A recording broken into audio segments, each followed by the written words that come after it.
আসসালামু আলাইকুম, সবাই কেমন আছেন? আশা করি অনেক ভালো আছেন। তো আজকে চলে আসলাম আইটেল ভিশন 1 এর আরেকটি গোপন সেটিং নিয়ে। তো ভিডিওটি ছোট্ট হবে অ্যান্ড খুবই সাধারণ একটি সেটিং। এটা আপনার একটা উপকার আসবে। তো সেটিংটা কি সেটা একটু ডিটেলস আমরা একটু বলি। তো এইখানে আমার যে অ্যাপগুলো দেখতে পাচ্ছেন, এখানে ফেসবুক, ইউটিউব, হোয়াটসঅ্যাপ, এই অ্যাপগুলো দেখতে পাচ্ছেন, অল অ্যাপ কিন্তু ভার্টিক্যাল, এই ভার্টিক্যালি আপ ডাউন হচ্ছে, এখানে উপর নিচে ভার্টিক্যালি যাচ্ছে। আপনি চাইলে এটা হরিজেন্টালি করতে পারেন, মানে সাইড দিয়ে বাম আর ডানে সরবে আর কি। তো দেখতে পাচ্ছেন এইটা হরিজেন্টালি যাচ্ছে, আপনি চাইলে এইভাবে মানে বামে যাবে, ডানে যাবে, এই অ্যাপগুলো এইভাবে আপনি করতে পারেন। তো আমরা সেই সেটিংটা একটু দেখাই। তো আমাদেরকে এই হরিজেন্টাল করতে হলে অ্যাপগুলোর যে স্ক্রলিংটা আছে এটা হরিজেন্টালি করতে হলে আমাদেরকে স্ক্রিনের উপর ট্যাপ করে ধরে রাখতে হবে, দেন মেনুতে আসবেন।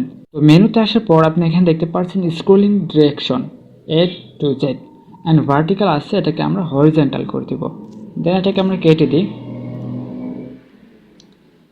সো এগুলো কেটে দেওয়ার পর আপনি যখন মেনুতে আসবেন তখন দেখতে পাচ্ছেন এটা হরিজেন্টালি সরছে, আগে ছিল ভার্টিক্যাল। এইভাবে আপনি কিন্তু এই অ্যাপগুলো হরিজেন্টালি করতে পারেন। অনেকেই এই সেটিংটা জানে না, আবার অনেকেই জানে। যারা জানে না তাদের জন্য আসলে হেল্পফুল হবে।